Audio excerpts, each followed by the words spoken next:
তার পরিচয় আমি জানি না, তবে এটুকু জানি তিনি একজন ব্যবসায়ী। না, তিনি লাভের আশায় ব্যবসায় নামেননি। পেটের দায়ে, পরিবারের দায়ে, জীবনের কঠিন বাস্তবতায় ঠেলে তিনি নেমেছিলেন এই পথে। তিনি একজন সাধারণ বাদাম বিক্রেতা।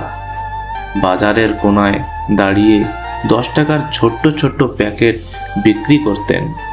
ঠিকভাবে কথা বলতে পারতেন না, হাঁটতেও পারতেন না, স্বাভাবিক মানুষের মতো। তবুও প্রতিদিন তাকে 400 প্যাকেট বাদাম বিক্রি করতেই হতো, কারণ এটাই ছিল তার জীবনের যুদ্ধ। এক প্যাকেট বাদামে লাভ হতো মাত্র 1 থেকে 2 টাকা। দিন শেষে তার হাতে থাকতো 400 থেকে 500 টাকার মতো সামান্য আয়। এই টাকাতেই কোনো রকম চলতো তার পরিবার ও সংসার।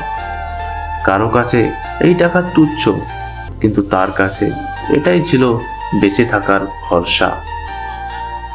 প্রতিদিন বাড়ি থেকে বের হওয়ার আগে তিনি ভগবানের কাছে একটাই প্রার্থনা করতেন, আজ যেন বাদাম একটু বেশি বিক্রি হয়, তাহলে বাচ্চাদের মুখে হাসি ফোটাতে পারবো।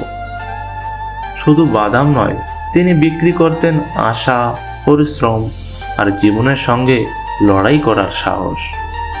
জীবন যুদ্ধে এমন যোদ্ধা খুব কম দেখা যায়, যার শক্তি টাকা নয়, শক্তি তার ইচ্ছা শক্তি, শক্তি তার দায়িত্ববোধ, শক্তি তার লড়াই করে বেঁচে থাকার ক্ষমতা। আপনাকে স্যালুট মহান ব্যবসায়ী। আপনি আমাদের শেখান যে পরিশ্রম কখনো ছোট নয়, মানুষের সংগ্রামই তাকে মহান করে তোলে।